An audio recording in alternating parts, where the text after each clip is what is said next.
Welcome, ladies and gentlemen, to this Policy Exchange event. I hear from my colleagues at the back that Owen Jones is actually speaking a few doors down, so I'm very impressed you've come for Clement Attlee as opposed to Owen Jones. I hope that's a sign of indication of esteem in the man. Today's event is called What Would Clem Do?, which was seen on a number of t-shirts of the supporters of Jeremy Corbyn when he first went for his election as leader of the Labour Party, and it's become a kind of a meme or a theme. You can buy What Would Clem Do t-shirts or What Would Clem Do mugs online on Amazon. I do not get any commission, I should say, on the back of them as a biographer of Clement Attlee. And really the premise of today's event is that as a biographer of Attlee and a historian, I've had an incredible amount of feedback from people who have described themselves as children of Attlee's Britain in various different ways. And there seems to be a lot of interest in the kind of Attlee credo or approach, which people think may or may not be relevant today. And so hopefully we can touch about that, both in terms of domestic policy, but also foreign policy as well. So I'm going to introduce my panellists first of all, then I'm going to speak just for a couple of minutes as to what I think Clement Attlee might tell us about today's politics. First of all, on the left of the platform, I mean no political, nothing by that, beyond anything else, is Lord Glasman, who's a Labour peer, an academic, and of course, most famously of all, the founder of Blue Labour, which has quite a lot to say about Clement Attlee, both in favour of Attlee, I would suppose, but actually critical of a lot of maybe of what happened to Labour after 1945 as well. To my immediate left and more closely is another Labour Party historian, Baroness Hayter, who of course is of Kentish Town, who of course is shadow deputy leader of the House of Lords as well, written 2 books on Labour history, and has, I know for a fact, is a fan of Attlee and different aspects of Attlee's career. And then on my right is another historian and active MP, an MP for Torfaen, did I get it right, in Wales? Thank you, I'm very happy about that. Nick Thomas-Symonds, who's written on Bevan, on Attlee himself, the most astute political, exclusively focused on Attlee's sort of skills as a politician, his biography of Clement Attlee, which came out I think 2-3 years ago. 2010. Oh right, okay. High time flies. So they all have unique perspectives on Labour Party history, but they're all practitioners and involved in current Labour politics and current national politics with thoughts both on domestic affairs and foreign policy as well. So I'm just going to roll out some thoughts of my own as a biographer of Clement Attlee, and how Attlee, as a historian, I should really be thinking narrowly about history, but of course, in the process of writing a book on Attlee, he kind of came back to fashion again, and as to what I think Attlee may have made of the world around us right now, for which I think he'd be surprised by certain aspects of developments in British politics, but also I think rather amused at the fact that many of the issues that concern his government in 1945, and indeed consumed his political career prior to 1945 in the first year of the 20th century, are actually the same issues which consume us today. If you think of the NHS, if you think of things like the North Atlantic Treaty Organisation or the special relationship with the United States, these things are as vexatious or problematic or controversial as ever. The first thing to say is, when I was writing my biography of Attlee, oddly and surprisingly, he experienced this unexpected return to fashion. I would date that from about 2013, when Ed Miliband said that Attlee was the leader he most admired in Labour Party history. Now, there are obvious reasons for picking Attlee. He is a successful leader. I would also suggest another reason for picking Attlee as a model for a Labour Party leader is that he was not Tony Blair. If you take Tony Blair out of the equation, you have Harold Wilson, you have Clement Attlee, but you don't have many great stories of success in the post-war era. So the sort of signalling of association with Attlee told a story in its own right. And what was quite striking is what Ed Miliband said about what he admired about Clement Attlee. The first thing he said about Clement Attlee was that he admired a politician who was underestimated by many of his peers, given not much of a chance, who ended up becoming a very successful Labour leader, and one could be forgiven for recognising that, of course, Ed Miliband might have been talking about himself. And latterly, many people who've written to me who are fans or critics both of Jeremy Corbyn have recognised, I suppose, in Jeremy Corbyn as well, in his leadership of the Labour Party, something of that sense of redemption, someone who's criticised, regarded as an ineffective leader, actually doing pretty well when it came to a general election. The second thing that Ed Miliband said that he admired about Clement Attlee was that he presided over a great reforming government in an age of austerity. And of course, in 2013, we were in an age of cutbacks and austerity. So I think what Miliband was saying, despite the need to cut the deficit, which even the Labour Party, I think, recognised in 2013, there was opportunity and room for a radicalism in what the state could do in transforming or shifting or improving the life of British citizens. Beyond that, however, one begins to get into the fog, and it's hard to see this connection between the Attlee of the mid-20th century and the British politics of today. And my concern in particular when looking at how people used Attlee and how people thought about the Attlee government was they were starting to engage in what I call, or what I would call, or what I did call in the book, an act of technocratic archaeology. So looking back at the Attlee government for things like how to deal with the economy, how to deal with challenges facing the NHS, or workers' rights, or social insurance, all these great pillars of achievement, or even foreign policy, was actually the wrong way to approach that Attlee era. And what was being missed in sort of looking at the weeds of legislation and the process of government was something of the ethos of Attleeism and what the man represented, but also what the Labour Party, which he headed for 20 years, represented as well. So I'm just going to make a few comments into what I think that ethos of Attlee is, and why I think that is far more pertinent today than those details of legislation and how to manage a government in what is a very, very different world. First of all, most importantly, Attlee was a social democrat, and one can say that social democracy as a force is 100% back in British politics again.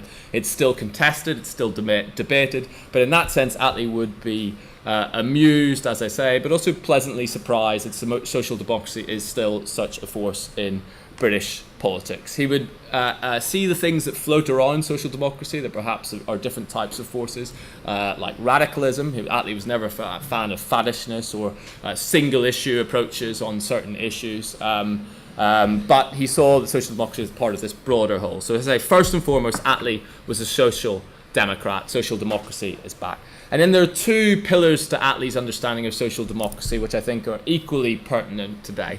The first is a sense of patriotism. Patriotism was the precondition to Clement Attlee's socialism.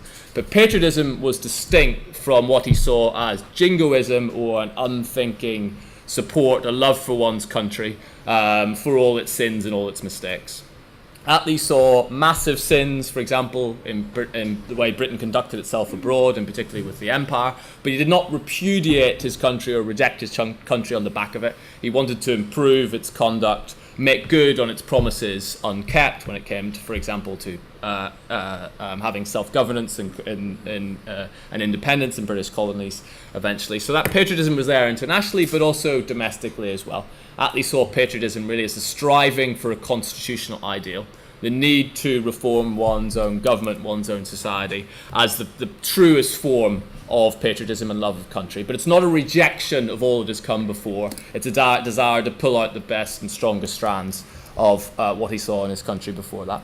And the second pillar of Attlee's socialism, or his social democracy, if you have patriotism on the one side, was citizenship, and a sense of a balance between rights and responsibilities. What I think is sometimes missing in the invocations of Attlee today is that this is a man defined by service in the First World War, and also a different form of service in the Second World War, and a sense in both of those conflicts that those who were serving the collective, the Commonwealth, if you like, not only had rights that should be delivered upon after those wars, and Attlee thought the servicemen of the First World War were betrayed by the government after 1918, and the biggest driving force in his government after 1945 is to make good on promises made to people during the Second World War. So a real strong sense of the rights that one could demand from the Commonwealth, but also the duties that came with that.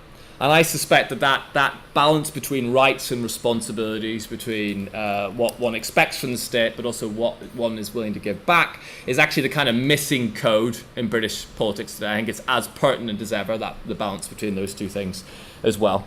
And the final thing I just going to talk about is Attlee's approach to international politics, and all the things we sort of see in the 21st century, as I say, have similar, are very similar to the type of foreign policy challenges he faced after 1945 in his government. For example, North Korea, or the Korean problem, was the really most important foreign policy issue in which the Attlee government arguably fell.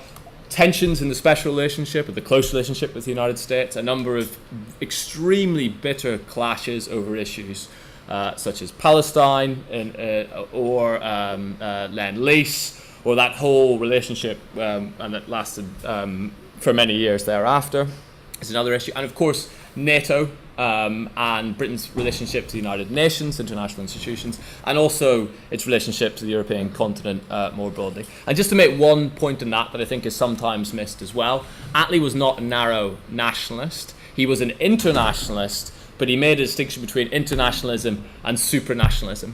So just a final comment as to what Attlee may have thought of Brexit. I think it's a really difficult question, and I think instinctively my gut tells me that Attlee, as someone who is quite emotionally and institutionally conservative, would probably have been against Brexit, because he would have seen it as a kind of a too radical or abrupt a change, or too destructive a measure. At the same time, at the abstract level, one suspects that Attlee actually probably would have been deeply suspicious of trends towards European federalism, would have had a problem with the EU at that level. So that's my sort of final, I hope that's been controversial enough, that's my final summary of some thoughts on what Attlee would have made of today. And I'm going to hand over to whichever of my panellists wants to go first in the back of that. Diane, do you want to go first? Thank you for that. It's a bit intimidating being next to these two who've written enormously about Clem Attlee, and I am indeed the babe of the Attlee government. I was going to do a serious bit and a bit of chutzpah, but I'll do the chutzpah first, because it was going to be about Brexit, and I have a hackney, which is important. I love Europe thing, from which I thought was appropriate, and I was going to say, actually, not based on any historical knowledge, but just cheek, that given how important Spain was to him, to come out of the body that had helped Spain move back to democracy, I think would have tilted the balance. But I have to think that's a bit cheeky on my part. To do the more, if you like, serious and rooted in history, I'm interested about, I think you used the expression, how to do politics, because the lessons that I think I take, and I'm a Webb trustee, I'm vice chair of the Webb Memorial Trust, and it's important to look at Attlee's early years. I mean, there's this really fascinating thing. Beveridge worked with Beatrice Webb on the 1909 Minority Report on the Poor Law, and then when that was out, there was a sort of campaign that Beatrice Webb had to persuade and get that out and about, and she had 3 young men working with her on it. There was a young Beveridge, a young Greenwood, and a young Attlee. Interesting names. So they were helping to then propagate the idea of the Minority Report. And then when you go forward into the war years, when Greenwood is then a minister in the government, he commissions Beveridge to produce what became the Beveridge Report. And then when the government came in with Attlee, of course, much of the Beveridge Report was implemented. So I think it's really interesting that you have these 3 young men who, later on actually were able to implement really Beatrice Webb's view. But it says to me something about how you do policy, because it was based on really hard evidence. It was also based on lived experience. Beatrice Webb had worked with the poor. Very much her interest in poverty came from lived experience, as of course did Clem Attlee. He lived there. He was not someone who sort of flew in and flew out and did his research. I'm not suggesting all researchers do that. much. So his interest in these areas grew from experience, but then he was absolutely based his policy development on good research, on practical solutions to the problems identified, developing that policy, but then also campaigning and building support for it rather than just a diktat to introduce it. And so I think one of the lessons I take about what he would say to us today would be, if you want to have a successful government, this must be based on good research, on good analysis, on policy development that is actually grounded in the real problem and in practical solutions to how you will get there. And his time in local government and all the other things he did is what I would draw from that if he was giving us a lesson today. And I just want to say one other little anecdote, if I may, that I shared with John earlier. He was very fond of all that he learned from Beatrice Webb.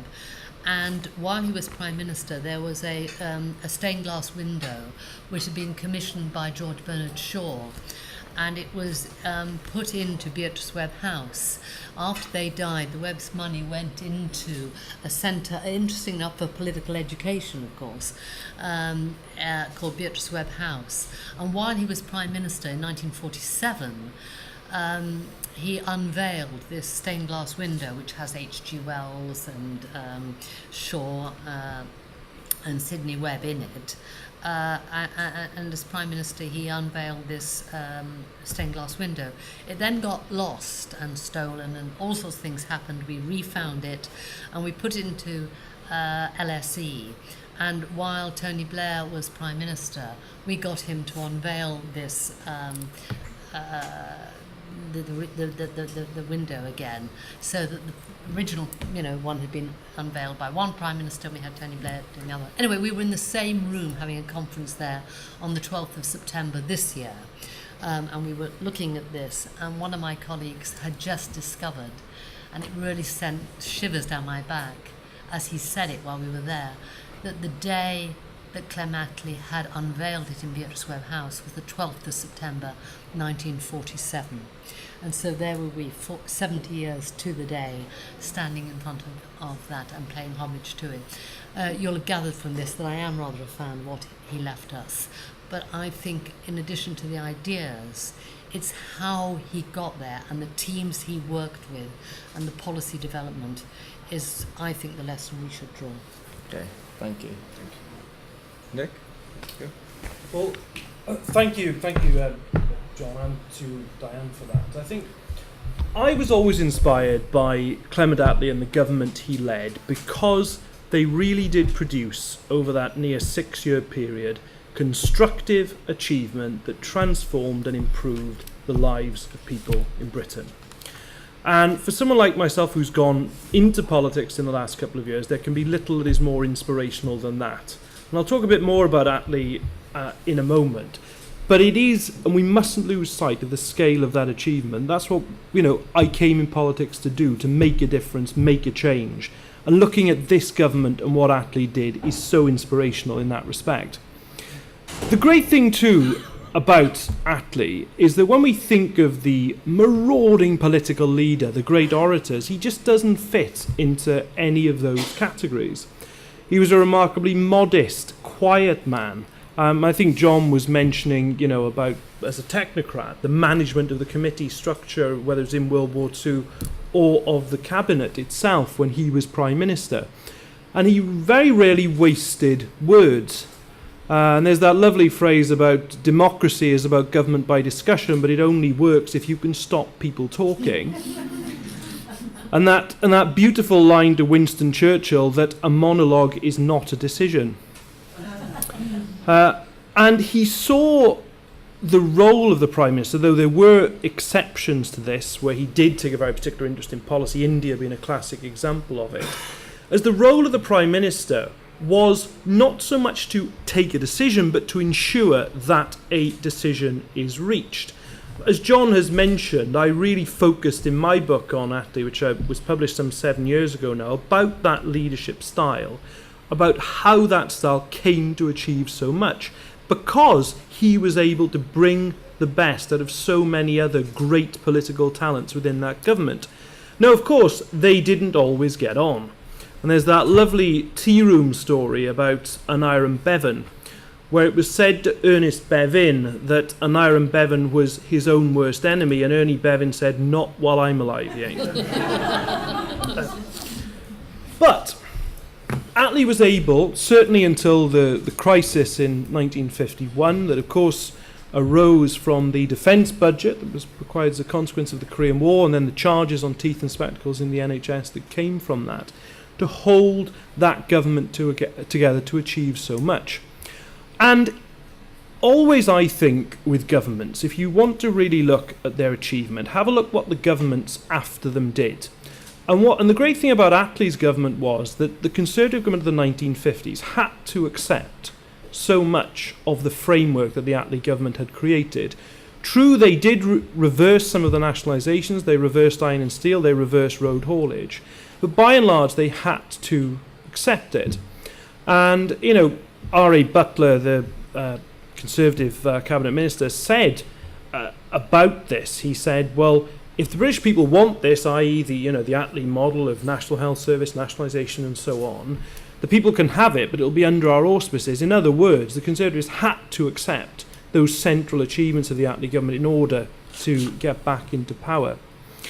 Now, later, of course, the post-war consensus and the idea that reducing unemployment should be central to your economic policy, which was something that was so passionate about the Attlee government and that the subsequent governments followed. That consensus was broken then by Margaret Thatcher's government, where they were willing, especially, to use unemployment as a political tool, to drive it up as a particular political tool, particularly in the early 1980s. But it does seem to me that whilst so much of that 30-year period was dominated by Attlee, aspects of that settlement survived even the Thatcher government. And now I think we've got to a stage today where I've just stood in a general election, which incidentally we did get statistically the highest increase in the share of the vote that's happened since 1945, as it happens, but also aspects that would be very clearly recognisable to Attlee, not least, for example, the promises on nationalisation that were in that manifesto, on the railways, on things like the Royal Mail, things like energy. These things are very much what you would understand of the Attlee era and Attlee government. But also, and I say this as a Member of Parliament who's been dealing with constituents in my surgeries for the last couple of years, there are often times when things that Attlee stood for have, run through my head when I have had people before me. A very good example of this, and please forgive the slight move into sort of shadow minister mode, because I'm a shadow law officer, and the Legal Aid and Advice Act of 1949, which is often not cited in the sort of great things that the Attlee government did. But nonetheless, the Attlee government saw legal aid and access to justice as possibly the fourth pillar of the welfare state. That, in recent years, with the cuts under the coalition, and indeed now under this pure Tory government, have really threatened that right to access to justice. And how many people do I have in my surgeries who, frankly, shouldn't be coming to me, but are coming to me because they're being denied that access to legal aid? And so, we've published this week, or rather Lord Barker has published his commission talking about a right to access to justice. And that seems to me to be very much in the mould of that original 1949 Act, and the idea that everybody should have that ability to assert their rights. So I think whilst, of course, looking at the historical sweep since 1945, the Thatcher government certainly tried to destroy chunks of the Attlee legacy. It seems to me that in the politics that we have today, a lot of things like the election of Donald Trump to be depressed about, but at the same time, I do think that in our politics, particularly domestically, we have some very strong elements of things in our policies that Attlee would very much have recognised in the late 1940s. Thank you. So good afternoon, and really thank you for the invitation and for the work that you've done. So I'm going to start, obviously, for me and generally for Blue Labour. It's the pre-35 Attlee that's really interesting, that worked in the East End, the ILP, and that work he did in the local communities. So I'm going to refer to that a bit. So there's definitely the 45, that really great quote that when he became leader, he put on a death mask.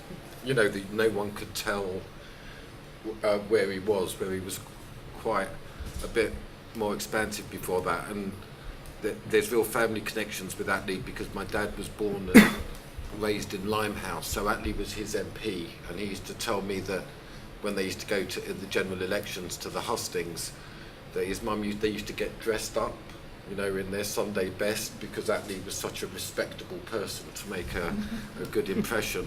And then I was born in Walthamstow, which was then just about snuck in.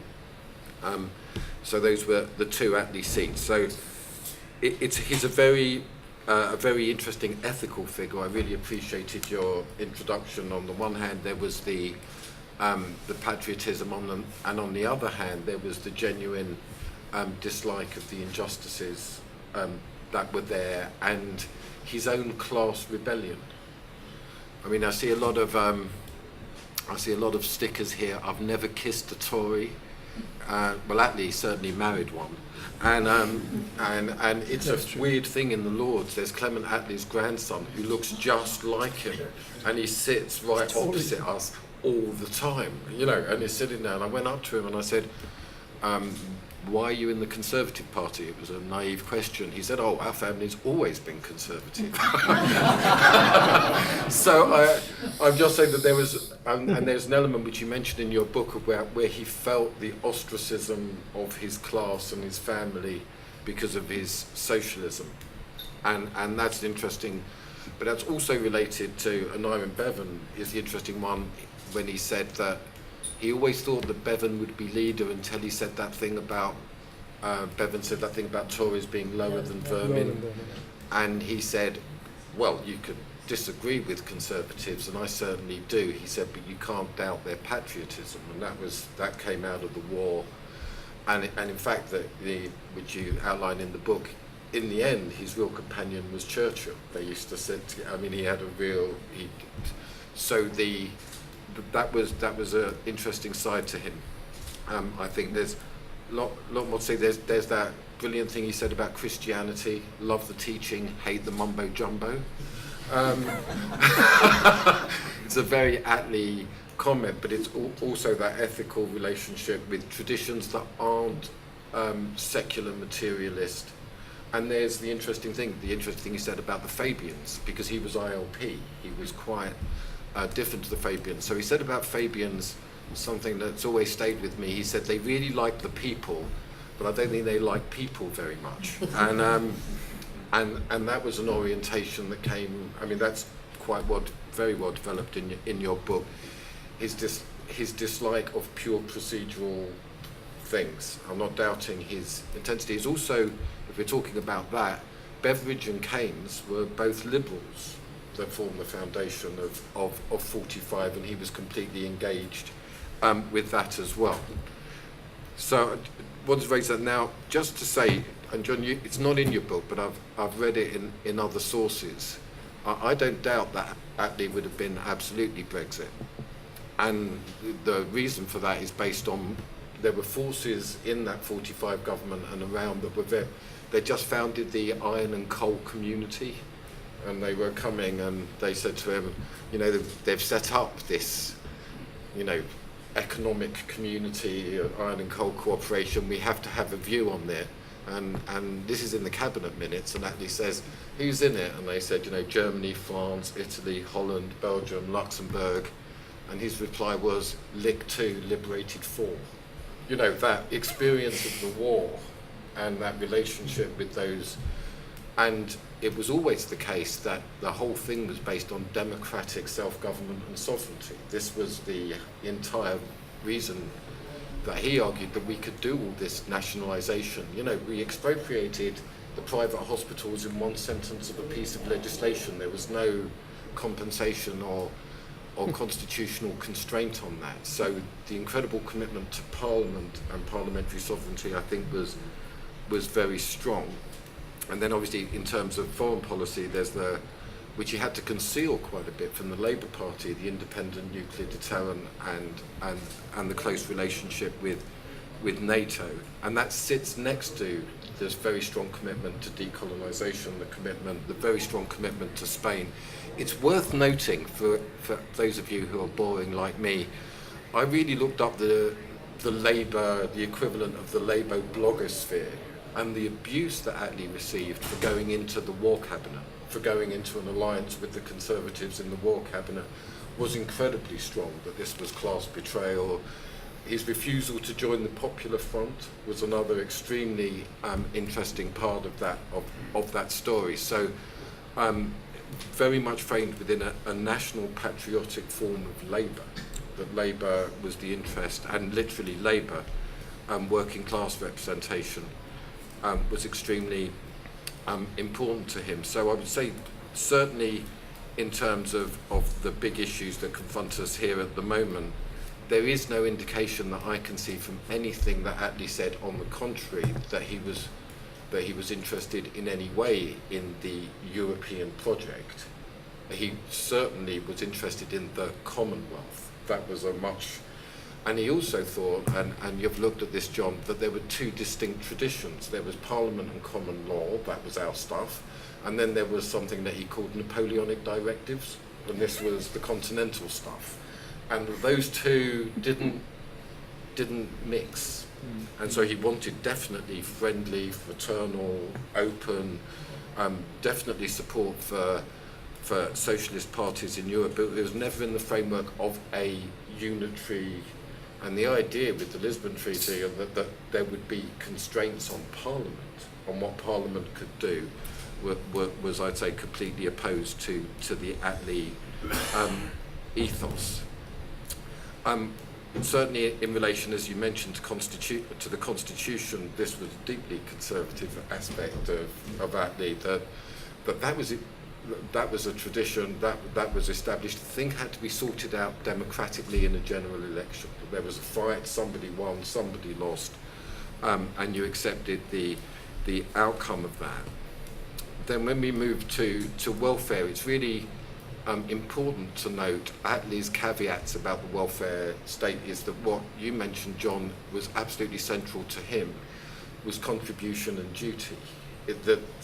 So in relation to the universal basic income, what would Clem do? I don't think he'd even understand it, is the answer, is that the whole thing was based on mutual contribution, reciprocity. Those were the core ideas in that, and that everybody should work. The idea that everybody should not work was something, but when it comes to the economy, it's worth mentioning, you bring this out, but it's worth mentioning that Attlee, that in 1934 there was a massive debate at Labour conference.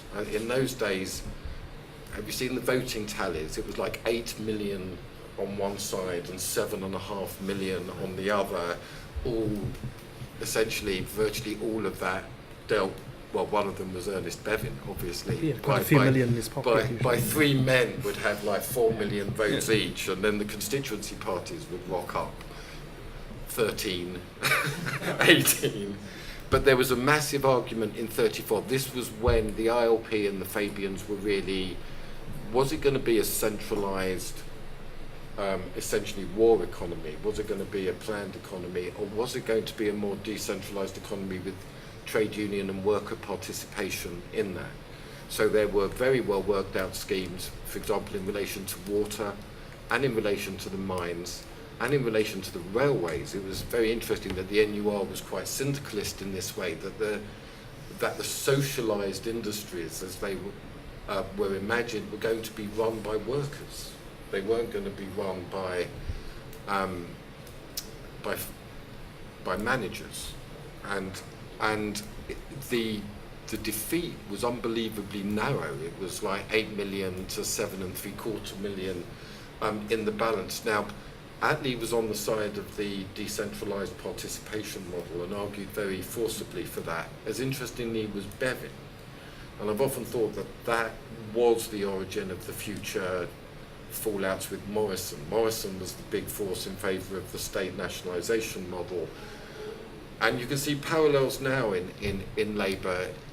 But I'm very interested in how that goes. There is still a state centralised model, and there's a decentralising tendency about participation, differentiation, worker representation, local representation.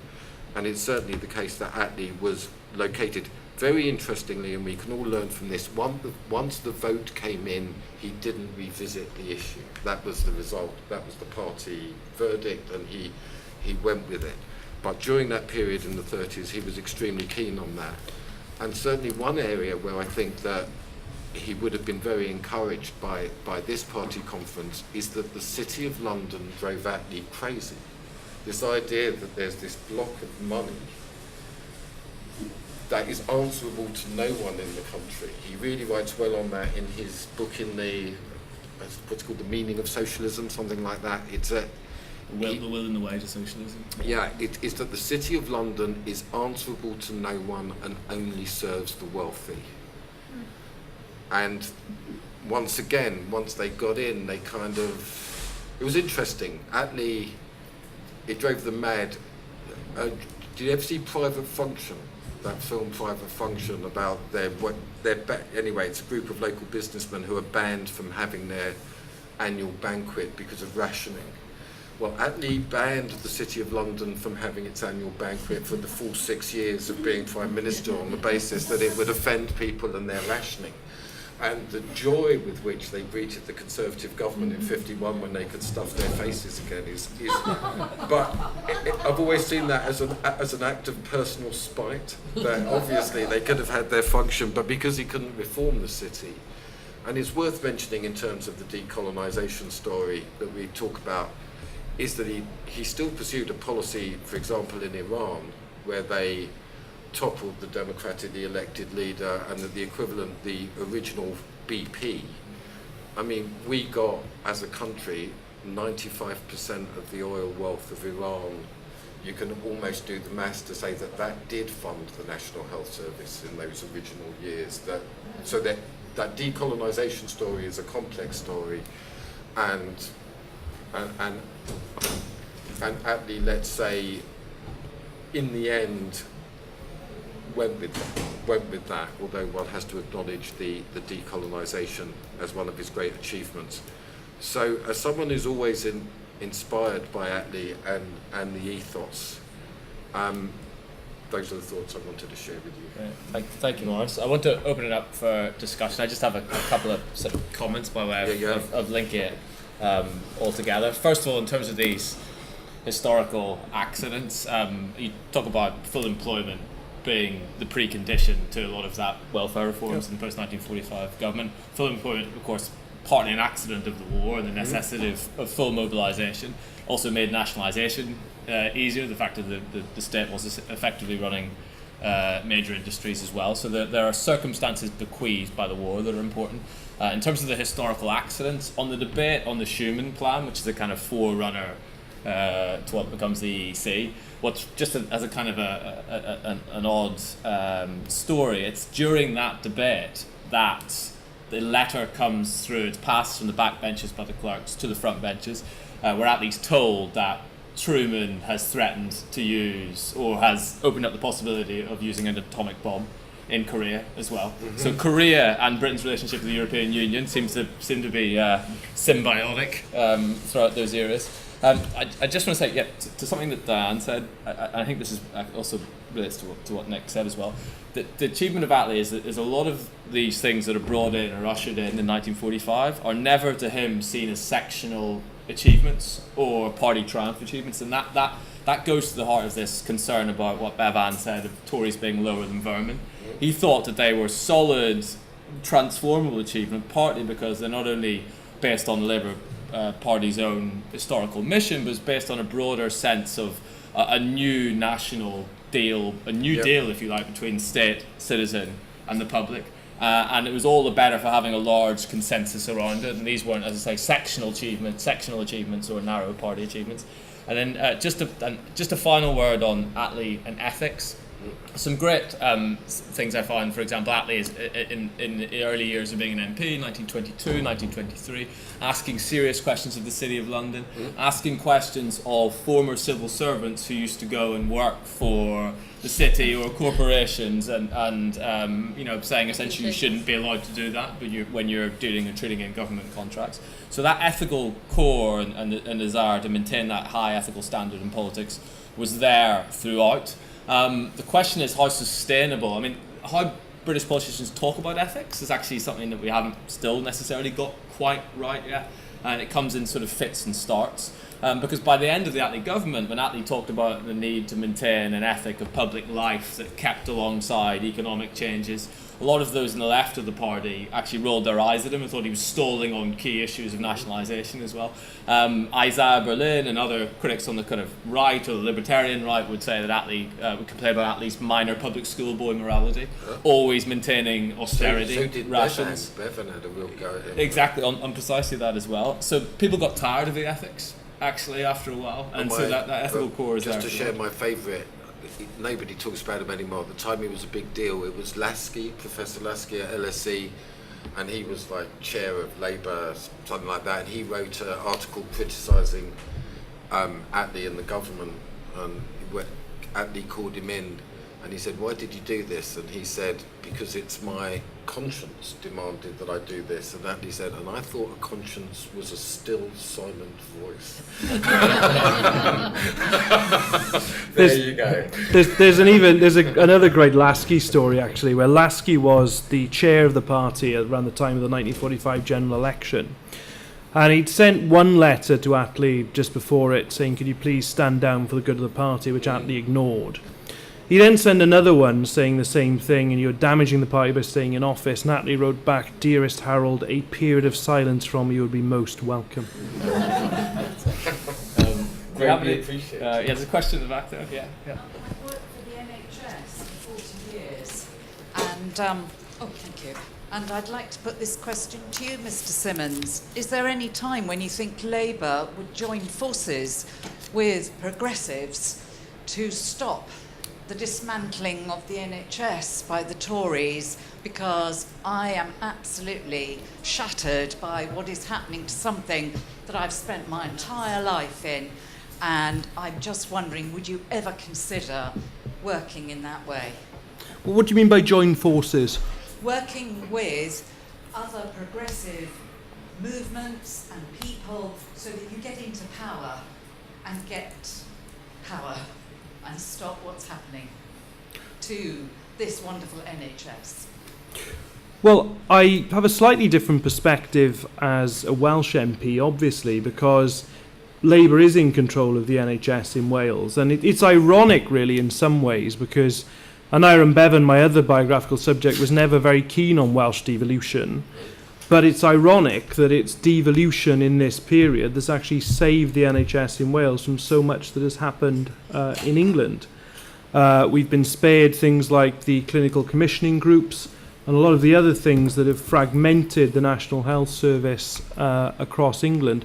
Of course, I'm passionate about saving the National Health Service in England, absolutely. I mean, I'm not convinced on a sort of broad idea of a progressive electoral, a sort of pact that's a progressive alliance, if that's the question that's being asked directly, principally because I think that our electoral system is as it is. I mean, some people want to change it, have a more proportional system, but for Labour to win an election, we have to win under this system. Now, in some seats in the 2017 general election, and I'm one of the candidates who benefited from this actually, there were other parties who stood down candidates to support the Labour candidate. It happened to me, actually. I had a Green Party candidate that stood against me in 2015 who decided not to stand against me in 2017, and public went out there and backed me, which of course was very, very useful. But my worry about a more sort of formal electoral pact is that in an era when people have been, anti-establishment, anti-politics, however you want to call it, suspicious about sort of backroom deals preventing them having a voice at a more local level, I'd be concerned that that formal type of pact might rebound against us in terms of seeking to get power. But in terms of the general point about saving the NHS, getting a Labour government and reversing what the Tories have done in England, 100% absolutely. Yeah, gentleman here. Yeah, my name's Jonathan. I want to make one point and then I have a question. So the point was that I read somewhere, I can't remember who said it, that Attlee was someone who really understood the architecture of state.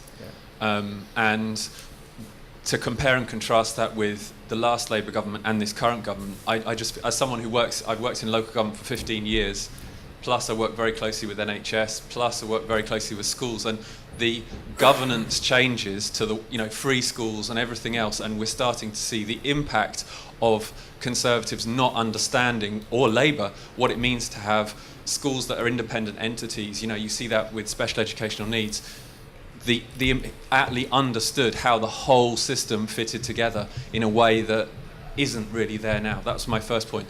The question I had also really about the NHS, Bevan is my political hero of all time. But I'm glad to hear it. And so I've read I know him through the biography from Michael Foot. And it seemed Attlee was really only lukewarm about supporting Bevan's efforts around the NHS, if I read it correctly, and I just wondered what the panel's views on that were, that it was really Bevan who drove it and Attlee kind of goes along with it. Do you want to do first? Yeah. I think on the issue of the National Health Service and Attlee's contribution, I think Attlee made two very decisive contributions to the creation of the National Health Service, one by doing something and one by ironically not doing something. And the two huge challenges for Aneurin Bevan in creating the National Health Service were, first of all, the hospitals. Right? Should the hospitals be nationalised? And Aneurin Bevan passionately thought they should.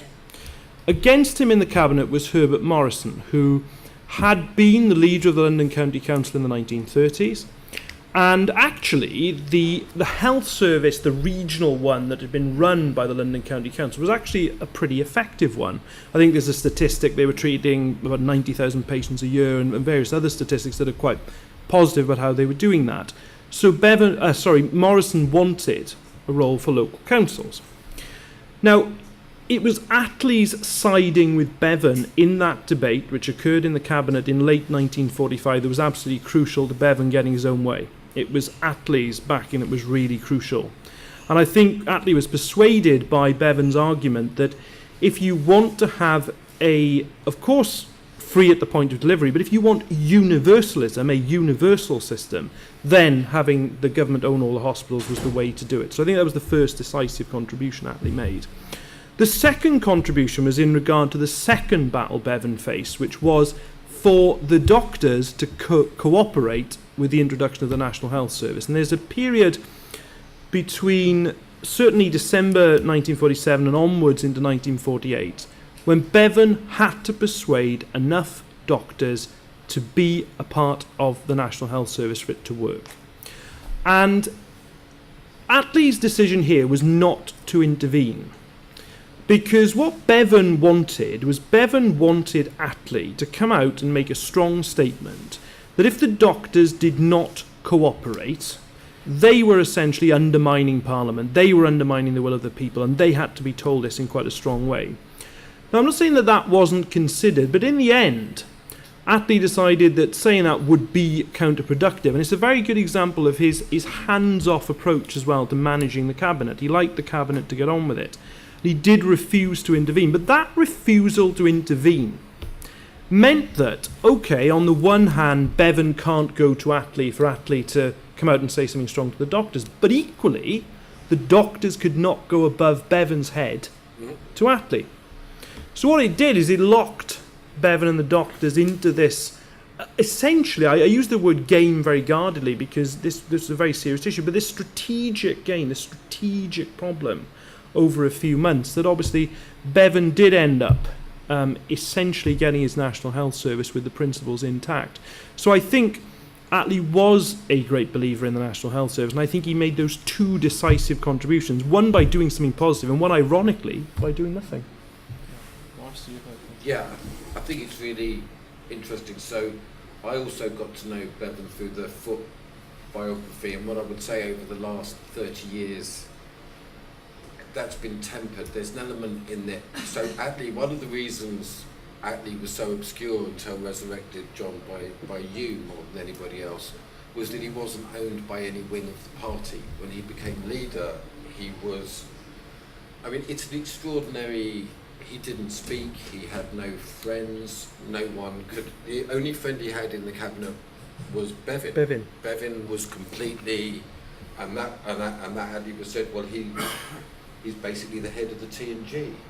You know, that's the second thing is what you say is absolutely true, is, so one thing he would be extremely concerned about constitutionally is the disintegration of the PLP as a force. For him, the Parliamentary Labour Party was the tribune of Labour in Parliament. Parliament was the sovereign organisation, and certainly in the case of the Cabinet, it was the sackable offence was for any cabinet minister to make any comment whatsoever about another cabinet minister's work. And he didn't, and so what I would say is I would revise Foot's analysis. He said explicitly, and it's in John's book, Bevan was a complete pain in the war. This was for sure, as you know, he was a endless pain about the war coalition and alliance with the Conservatives. He was a pain before the war with extra parliamentary stuff and loads of different things. And Attlee said that he had no question about making him Minister for Health, precisely because you had to put the right person in the right job. Get on with it. And I would say that in retrospect we can see that, I mean, that thing with the hospitals was extraordinary. It never happened in any country ever in the West. An entire group of hospitals are nationalised in one sentence of legislation, are now owned. That's right. Owned by the state. Yes, yeah. People were astonished, and Attlee's response was sovereignty. This is what we can do. So I'm just urging you. Foot and Bevan had this critique of Attlee as uncultured, as a essentially Philistine bourgeois who didn't really have any feelings, and they understood his unifying role. Morrison hated him too, Dalton, Cripps, look for all of these guys. Attlee drove them consistently mad, because he never agreed with them. They used to come and say yak, yak, yak, and he would go, and he had his pipe, and he would smoke it, and then he'd return to his... Saw your mother last week. That was his favourite one. No one could accuse him of laziness. He always has his papers in front of him, and he was working through his papers. So I would say that Foot was being very slightly and understandably sectarian in the account, in as much as Bevan was treated absolutely equally with all other cabinet members. But you're absolutely right, and it is that his understanding of the Constitution and the functioning of the state was exemplary, really. I would say one thing, and I don't think it's in your book, because do you write about the impact of the Jewish doctors in setting up of the NHS? I have done. It's this absolutely fascinating thing which Bruce, who became Lord Bruce, was PPS to Bevan. And he told a story to a friend of mine whose family was involved in this, that the point the BMA were really, really being difficult. Basically, the network of Jewish doctors got in touch with each other and put enormous pressure on the BMA. Jewish doctors? And put enormous pressure on the BMA at an absolute critical point. And someone is trying to now actually document some of this. Some of this has come to light by the odd letter. And do you know this particular story? And it was over a couple of weeks that were absolutely critical in shifting the BMA. So we've got any young people here who want an ISIC PhD. I've got a way to put them in. the lady who asked the first question, is she still? Can I just say, if you're talking about a progressive alliance with the Liberals, I would simply say I was in the House of Lords when they voted through the NHS reorganisation and the bedroom tax. It does make the idea of a progressive alliance stick in my gullet. Although you're Sorry. wearing yellow. Great. Yeah, gentleman here and a gentleman here. Yeah. Bless you. When Tony Blair became leader of the party, he quoted Attlee, and he said, the aim of socialism is to give greater freedom to the individual. And I think it's quite interesting, John, when you mentioned that Attlee was a social democrat, in contrast perhaps to Bevan's socialist. I think Attlee acknowledged the role of the market, arguably more than Bevan did. I'm just interested if there are any other kind of misconceptions around Attlee, whilst everyone is kind of lauding him at the moment. Yeah, I mean, so in The Will and the Way to Socialism, another great Attleeism, he compares socialism to gardening, which is classic, unthreatening Attlee. So the gardener's work is never done. And actually, one of the striking things, and it goes to the heart of actually what Blue Labour's about, in my mind, one of the striking things is that Attlee, I think by 1946, by 47, 48, is in a position where he presides upon this cabinet. The average age is in their early 60s. And he's in a position where the government have actually achieved most of the things that it had set out to do with the original founding principles of the Labour Party and the Labour mission, which did not tend to be full socialisation of industry, mostly related to social insurance, working conditions, the Minority Report, the abolition or the bringing in of turning of the empire into a commonwealth as opposed to the repudiation or abolition of the empire. So there's a sense of mission complete by 47, 48, and it's why you have a lot of these 48 really. It's why you have a lot of these bitter divisions thereafter. So I think that is one misconception, and at least slowing things down when others want to push for further nationalisation in other parts of the industry. In that sense, he's not a pure true blue or true red socialist across the board. I think you're entirely right about that. It's a socialist of time and place. Victorian in many ways, which I don't know what that does about his transferability thereafter. Just to the previous gentleman's question, very briefly, Attlee says the phrase he uses is a good leader must have an architectonic sense of government. It's a great word, architectonic. I just wanted to get it in. And just to say about Bevan, Sounds like a drink. it does sound like a drink.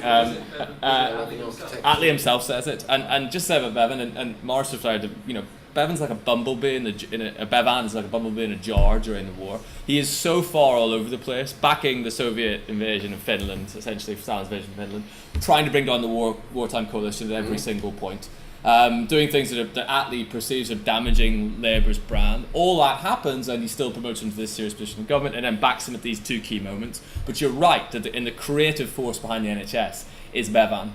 I mean, Attlee doesn't understand a lot of the technicalities of how the medical service works, and he also doesn't understand how the economy works. But he does what Nick says in terms of he is the best, most effective possible manager for the party. And secondarily, what I would add to that picture is that he defines this patriotic ethos where you can have these big personalities with creative force like Bevan over here, as long as you've got Ernie Bevan over here, bringing in the martial aid, which pays for a lot thereafter. So it's that sense of balance, in terms of personalities, ideas, as well as management. Sorry, yeah, Morris? Yeah, in relation to this, I think this is really... So Attlee, along with Tawney, and that's a very close relationship and an interesting one, doesn't talk about social democracy much, or even... He talks about something distinctive, which is Labour, a Labour tradition, which he harks back to Christian traditions, there's a whole load of stuff going on in that Labour tradition, which is very different from a materialist ideology, which is exclusively concerned with the control of the means of production so no moves towards getting the bishops out the House of Lords or anything. So you're absolutely right. He's a deeply paradoxical figure in this regard, and for that reason, I think that we've got a huge amount to learn from him. And in relation to what other people were saying, Cripps was another one. Cripps and Bevan were totally pro-Soviet for periods, certainly during the war, where Cripps was ambassador to, and had huge following in the Labour Party. This was a really, really popular position. So things don't change. We have time for one more question. The gentleman here. Yeah, it's you. I just take one of the things that Nick was saying a little bit further. So there was the post-war settlement, and then you were hinting actually the 2017 manifesto might be the basis for a new sort of social democrat settlement. Big problem, of course, is how that gets embedded. In the 40s and 50s, the settlement did, but even with Labour winning an election, it's going to be tricky. So, any sort of thoughts or lessons from history about how it might happen? Well, given the events of the last sort of 2.5 years, my ability to predict the future is even worse than it previously was. But I mean, I think the point that I was trying to make is I think the manifesto, the 2017 manifesto, particularly the nationalisation section, the section on social security is another one, the section on legal aid is another bit. They are all very recognisably Attlee, and in my view, looking back at the very similar things. Clearly, however, and this is quite a way in the future, it's one thing to have a one-term government. You tend to need something a bit more. I mean, this happens with Attlee, interestingly enough. They only had one term and then sort of 18 months at the end, but it was sufficient due to the circumstances of the time, particularly the post-war era, to set politics, or at least the framework of it, for so long. So I guess, in simple terms, we're not just going to have to win one general election, we'll have to win another one after that as well. Well, I think it does go back to what I said, is that I think you can't have quick, slick solutions, and you have to do some of the embedding of the ideas before you come out with your manifesto. And that's quite tough in these completely different years of doing things. It's very hard to fly kites now without, everyone in the studio go, oh, I didn't really mean that, and I think differently to that. The media attention makes it much, much harder to do the groundwork, whether it is, yes, took over the hospitals by one line, but actually the hospitals were going bust at the time. They were very relieved. They were falling down. They couldn't fund it anymore. It's a glory. There was a lot behind it, and they knew that. They'd been in government, and they knew that, and they were already working with it a lot. So a lot of the preparation had been done. And I think it is much more difficult in today's world to do that. But unless we do it, unless we bring the consensus, and it was one of the things that Tony Blair wanted, and to some extent achieved, that many of the things that we did cannot be rowed back on. There was going to be, privatisation of the NHS. And I don't mean privatising a few services. I mean privatising the NHS. I mean getting rid of bits of it. That was also stopped. So the idea of embedding what we're doing does mean a dialogue much, much broader than just within the bubble in which we live. Now, I think the party may be on the cusp of doing that. It is interesting to think of over 500,000 members. And the challenge will now be, are we going to talk to ourselves, albeit it's a much bigger group? Or are those 500,000 members now going to spread out and talk in their communities, with their friends, with their professional groups, yes, with Tories, yes, with a whole lot of other people, and embed a different sort of ideas? And to me, the challenge for the Labour Party will be whether we can do that, because what Attlee had done was actually been part of a movement during the war that had moved a long way. The 44 Act was a 44 Act, not a 45 Act. The Tories had already bought into a lot of this, and that's a real challenge with us, people like me who are utterly tribal. We really are tribal. That we've got to break out of that if we want to learn some of those lessons of why he was so good, was that he had a much broader base than simply the people that were close to him in the party, and that's quite a challenge. Okay, last word, Morris. Yeah, so I would say that I think we could be at that moment, but here's the Attlee, you know, he ran in his first election in Limehouse, he ran as Major Attlee. Nobody knew his name was Clem. He ran as a First World War officer. And the incredible thing that Labour could do was appeal to Conservatives. It was an extremely, and what, it was the opposite of now in a way, in as much as Churchill polarised against Labour, the road to serfdom.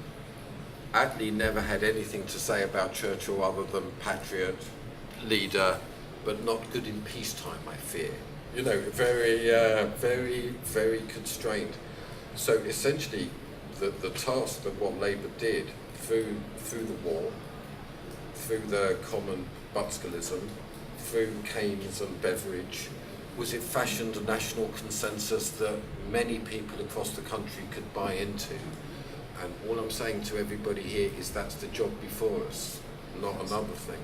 And that's what I get from Attlee, was the national conversation takes priority over the party conversation. That's a good way to finish. I just have one or two quick anecdotes as well. Thank my panellists, but just to fit with everything that they've said. First of all, when Margaret Thatcher heard as a young girl before university Churchill's election broadcast in 1945, in which he went on the attack against the Labour Party and warned of Soviet-style government, Margaret Thatcher, as a young girl, thought that Churchill had gone too far against the Attlee government. And secondly, when Attlee was under pressure to bring down the coalition about the time the Beveridge report was released, he replies to those pressing him that I'm too experienced in trench warfare, not to want to rush the ramparts at the first opportunity.